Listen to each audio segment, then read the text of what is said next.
അത്താഴത്തിന്റെ നേരത്തെ നിൽക്കുമ്പോ പരമാവധി ഇസ്തിഗ്ഫാർ ചൊല്ലിക്കോളൂ.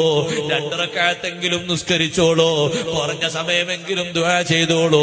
ഖുർആനോത്തിന് 24 മണിക്കൂറിൽ ഏറ്റവും ശ്രേഷ്ഠതയുള്ള സമയം അന്നും ഇന്നും എന്നും അത്താഴത്തിന്റെ നേരമാണ്.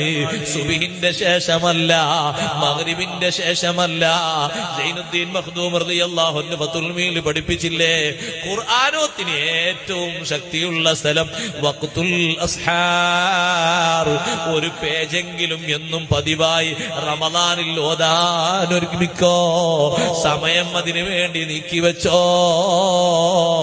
നാവിലേക്ക് കാരക്ക വെക്കുമ്പോ ആദ്യമായി നിന്റെ വായിലൂടെ ഉള്ളിലേക്ക് ഉമിനീരിറങ്ങിയിട്ട് നോമ്പ് തുറക്കുന്ന സമയത്ത് എന്ത് ഖൈറാണോ നീ അല്ലാഹുവോട് ദ്വാരക്കുന്നത്, അതിന് ഉത്തരമുണ്ടെന്ന് സയ്യിദുനാ റസൂലുള്ളാഹി സ്വല്ലല്ലാഹു അലൈഹി വസല്ലം മറന്നു പോകരുത്. അന്നാന്നത്തെ നോമ്പ് അല്ലാഹ് കബൂലാക്കി തരാൻ ഒന്ന് ദുആ ചെയ്തോ. വൈകല്യങ്ങൾ ധാരാളമല്ലേ, നമ്മള് മാസൂമീങ്ങളല്ലല്ലോ.